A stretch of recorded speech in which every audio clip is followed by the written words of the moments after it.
Hello pattern lovers, you're welcome and welcome back. It's yet another exciting tutorial, and in today's video we'll be drafting this beautiful blouse. It's a Milkmaid blouse, V-neckline for the front, keyhole at the back, and then a structured bodice. So in this video I'll be taking you through the easiest pattern drafting of this beautiful blouse you're looking at for a good fit. And if you're interested in learning that, then kindly watch this video to the very end and let's get on with it.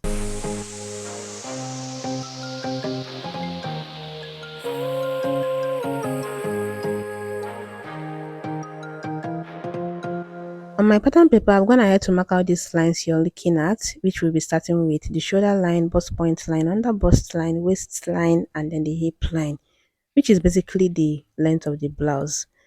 Now I'm going to mark my shoulder measurement divided by 2 on the shoulder line this way. Then I'll be going down to the chest line, and on that point again, I'm going to mark my shoulder measurement divided by 2. Now I'll use my ruler to mark out this point this way. Next, I'm going to mark a neck width of 3 inches here. Then I'll be coming down here to 1.5 for the shoulder slope. I'll slant from the 1.5 shoulder slope to the 3 inches neck width, just as you can see me do it here.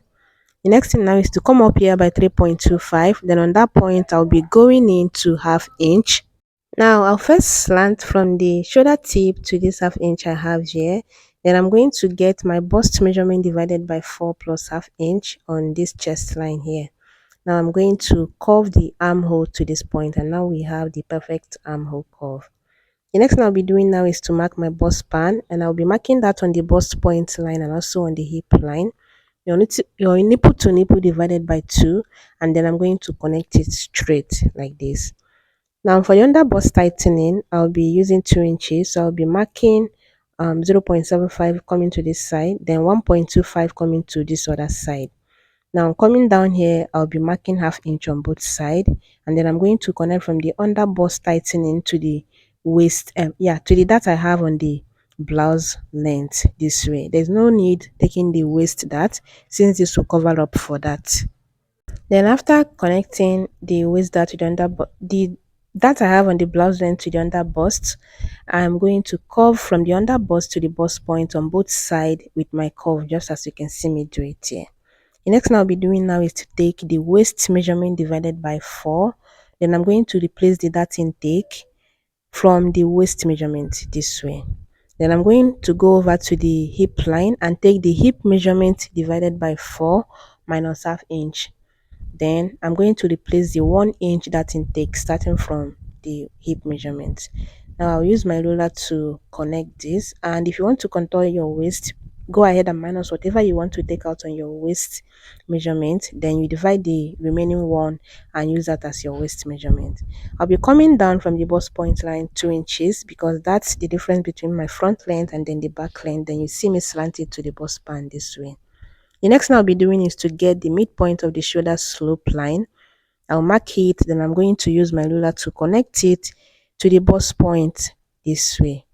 Then I'm going to go over to my over bust line, and I'm using 3 inches. From my bust point line, I went up 3 inches as my over bust line. Then on both sides now, to tighten the over bust, I'm going to do 0.75 on both sides of the line that went all the way to the shoulder. Now I'm going to place my curve this way and curve this side, then place it this way and curve this other side this way. And this way you have successfully tightened the over bust. Remember, this is a Milkmaid and you want a base, a bustier base for your bust area. Now next, I'm going to through the darts, and I'm making sure that the center dart leg is the same length with the one I have as the side dart leg. Next, you're going to measure from your under bust line to 2 inches, and then I'm going to come up on this other side. I ended up using 1.5. Okay, so from this side, 1.5. I think I ended up using 2 inches, but for now, I did 1.5. Then I'm going to place my curve this way, the same way you curve out your cup, or the same way you curve out your wording for your bustiers. That's the exact way you're going to place your curve and curve out this part, both to the center and then the side. Next is to get the neck depth, and you can decide to start from this point and go up to where you want your neckline to be, or like the bridge, how much bridge you want from this point to the neckline. Or better still, you can start from the shoulder line and mark, like go down all the way to want your neckline to sit. And I think I did 8.5 here. Okay, now I'm going to connect it from this neck depth to the 3 inches neck width. I'll be maintaining the 3 inches neck width. You can increase it if you want it wider. And this is what it's looking like. Then now you're going to cover this other neckline. Then from the actual neck depth, you'll be coming down to at least half inch. Otherwise, you're going to do 1 inch, because this other neckline is supposed to be away from the neckline that everyone will be seeing. You understand? Remember, this is the base, the bustier base that will help with your bust area to copy it while still giving that free look on the outside. Then you're going to blend in this other side.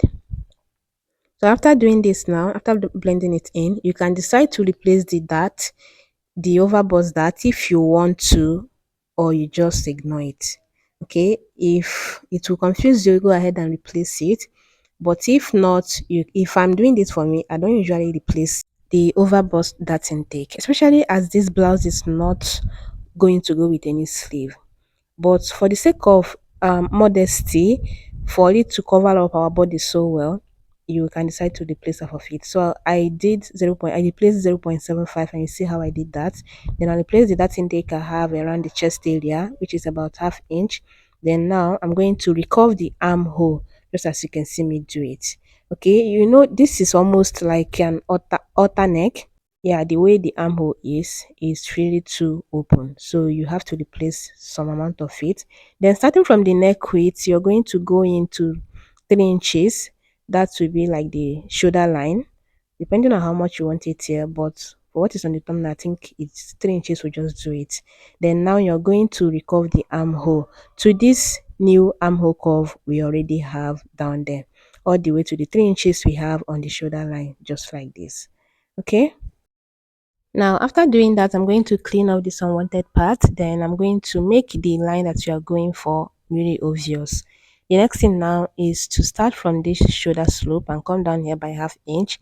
This is a tightening so that the armhole part will not gape. Okay, you can also decide to take out 0.25 on the neckline, like the neckline curve, since you did 0.5 on the armhole curve. Okay, or you just connect it as you see me do it. Now what I'm going to do now is to do the hem design, and I'm going to come up here by 1 inch. I ended up doing 1.5. Then around the midpoint of this side, I went up 2.5. Then I'm going to place my curve as you see me place it this way and curve it from the side to that 2.5, and then from that 2.5 to this that leg. And I went up there by about 1 inch. Now I'm going to measure what I have here and then try to mark the same thing here. And then from that point, I'm going to curve to the center, placing my curve like this. So I did 1 inch, which I said earlier. I Because 1 inch looks better than just half inch. Then I'm going to measure what I have here now and make sure I have the same thing on this other that leg, so that they will be equal by the time we want to join. Remember, you're going to cut in between that, and then this other that leg will meet the other that leg, so you have to make it equal.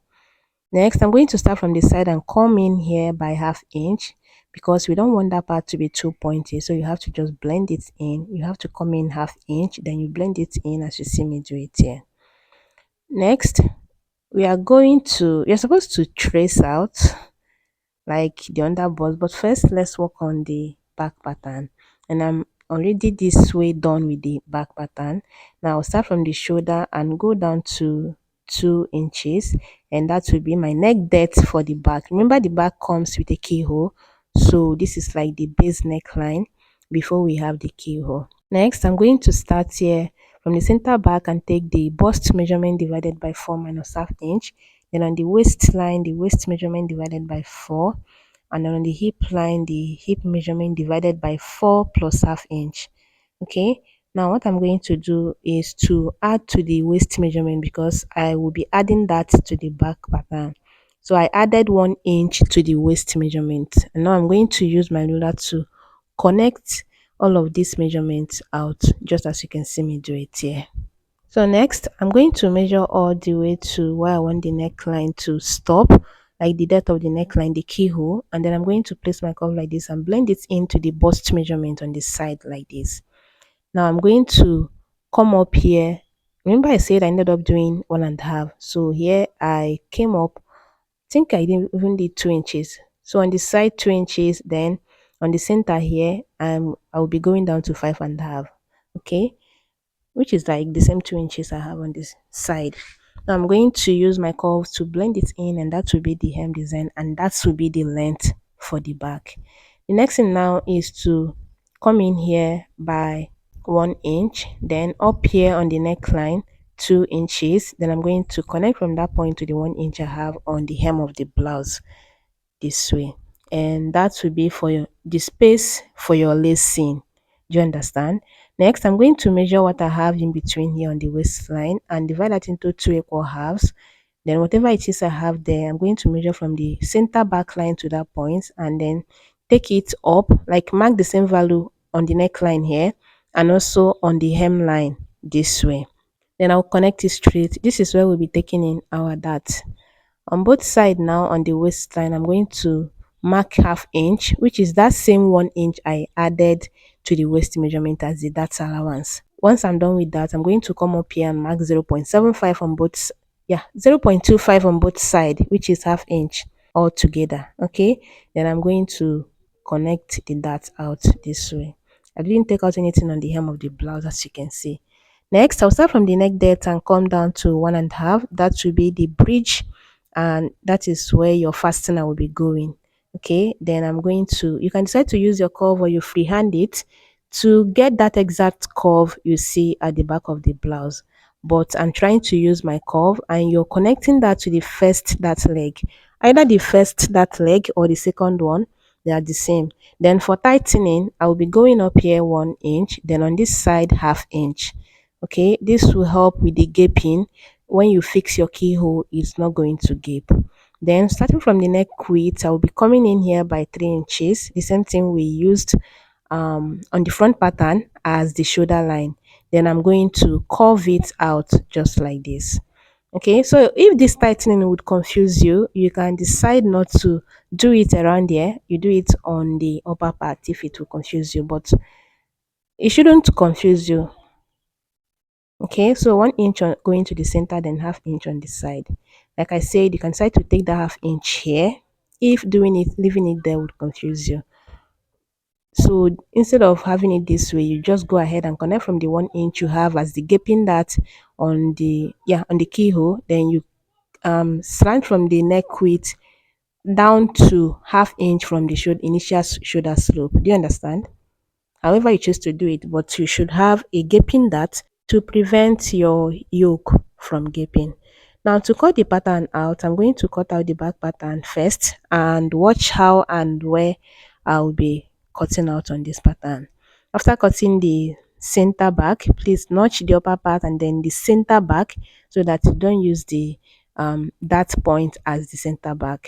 Then after cutting the yoke out, this is what it's looking like. And I'm trying to make them equal, and this is what it's looking like afterwards. Now we are going to keep this aside and then go back to the front pattern to cut it out. But before cutting the front pattern, you're supposed to trace out from the under bust upwards. I was supposed to do that, but I totally forgot. But thank God I didn't forget, like it wasn't too late to fix it. So what I did there was to open up the waist dart all the way to the bust point, then close in the bust dart like this, and then blend in the side same line. Then this is when I went up like on the side to 2 inches that I used on the back pattern so that they will align. And then coming to this side, I went up 2 inches, then curve from that point to the under bust dart intake. Okay, yeah, the under bust tightening. So this was when I realized that I was supposed to like trace this out, and I had to bring in the center curve that I already cut out, tape it down, then slide in a fresh paper underneath, and then use my tracing wheel to trace out the under bust, just the under bust, the curve I have on the other under bust, the neckline, just the from the under bust up, just as you can see me do it here. So I had to trace it out because that's the Milkmaid. Okay, you'll be using this pattern that you're tracing out now to create the slash and spread that would make up the milkmaid. Okay, now after tracing it out, I know you can't see it, but I'll be going to cut it out later. Now I'm going to finish up the cutting of this one. So the cup will be the bustier, which will support your bust area to fit so well underneath the milkmaid. That's the slash and spread. Then after that, the down part will be structured to give your waistline that slim effect. And then after doing this, now I'm going to cut out the upper part. That's like from the under bust up.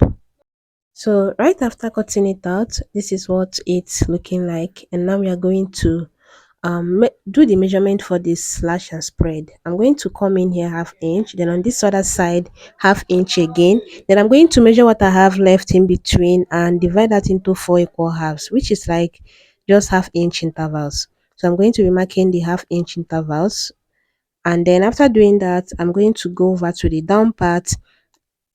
You don't have to measure the down part because that would like stress you, but if you want, you can also measure it and then share it equally.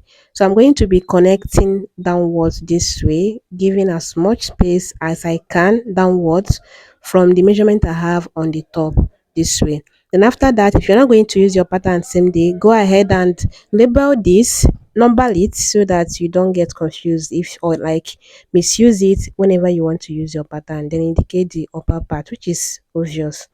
So after that, now I'm going to bring in a fresh paper, then place this one on it as you see me do it here. I'm going to find the right part of this paper that would be like that will contain the spreading, and then after that I'm going to make sure the neckline is on a straight line. Can you see that? So the same way you cut out your neckline, that's how you're going to place it on the center of your paper. Make sure the center of the neckline or the center of this yoke is going to the center of the fresh paper, and then you're going to tape it down upwards and then downwards this way just to hold it down on this new paper. Then I'm going to slash. Okay, you can decide to just slash once before you go ahead and spread, but I'm slashing and spreading at the same time because that's what this breeze will allow me to do. So I'll open up the lines all the way, just cut it all through, then you spread it up at the top part small, then you do that bigger on the down part. What am I even saying? So you're spreading much more on the down part than the upper part. Okay, about half inch or 0.75 space on the upper part, then about 1.5 on the down part, just as you can see me do it. So I'm going to do that until I get to the final one, which is basically this one. I will open the pattern, then spread it upwards and then downwards, and then tape it down this way. So after you're done doing that, now you're going to blend the shoulder line because it's no longer straight. No matter how much you try, it's not going to be straight. So you're going to blend it in. Then after that, I'm also going to use my curve to blend in this side. Do that carefully. Take your time while you're doing this so that you do that properly. You will see that you have to shed off some part of the yoke pattern, like the actual pattern. Don't worry, just make sure you have the perfect curve at the down part, because whatever you have here now will be the skeleton of what your outfit is going to look like the yoke is going to turn out to be. So I'm trying to like hold the yoke down on the fresh paper with my water glue, as you can see me do it. And after that, I saw the need to blend more, and I'm doing just that. So after that, now I'm going to cut out this pattern as you can see me do it here. And this is how you're going to cut it out on your fabric too. Whatever you have here now, you're going to place it on your fabric and then you cut it out. Then while pleating, you can notch the space intervals. Like you can notch the intervals so that you know that you're pleating from this point to this point, you're pleating from this point to this point, but you're making sure that you have that half inch we left on both sides of the shoulder line. Do you understand? Like we left half inch from the neckline before the intervals. I don't even know what I'm saying, but you see that half inch we left on both sides. You're making sure that you're leaving that out too. Okay, before you start your pleats, you're notching where you marked now, so it will be easier for you to work with it if you notched it. Okay, then now you're going to sew your bustier like this. This is the cup. You're going to just join it the same way you join your bustier and reinforce it with the same thing you use as a form of structure for your bust area. Okay, if you do this, it's going to be inside there's a way you can do it. It's going to be in between the yoke and the lining of the yoke, and no one would even notice, even when you turn your blouse to the wrong side. But if you can't do it that way, you can decide to just join it normally. Then you turn it with lining, then you pleat the yoke, the down part of the yoke around the down part of the bustier part. That's like a guide. Once you join your bustier, you will know that you're going to pleat the yoke to be the same thing with the down part of your bustier. Do you understand that? This is why this tutorial is not like a beginner cannot really make this without supervisions. Okay, so for advanced designers, you can do this freely. There's a way you can do it. You won't even need to turn your bustier, the cup with lining. Explaining it will not make sense if you haven't done something like that before. But yeah, you are going to like join the cup and then you use the down part as the guide. Whatever you measured on that down part after joining it, you're going to pleat the down part of the yoke to be the same with that, and then you join it. If you also want, you can use your bra cup, but it will still be the same thing. Yeah, turning it will still be the same thing with this cup. So I would advise that you do your cup because it's your size, and this would cup your bust area so well. So yeah, that's pretty much about it. Now we have the cup, and then we have the yoke, which is the milkmaid part of this blouse. Okay, you're going to cut the cup, the center one unfold, then the side two pieces of that. Then you're cutting the yoke just like this, except you want to do the method of where the yoke will also have a lining on its own. But the way you do it, and the lining of the yoke will not even come with plates.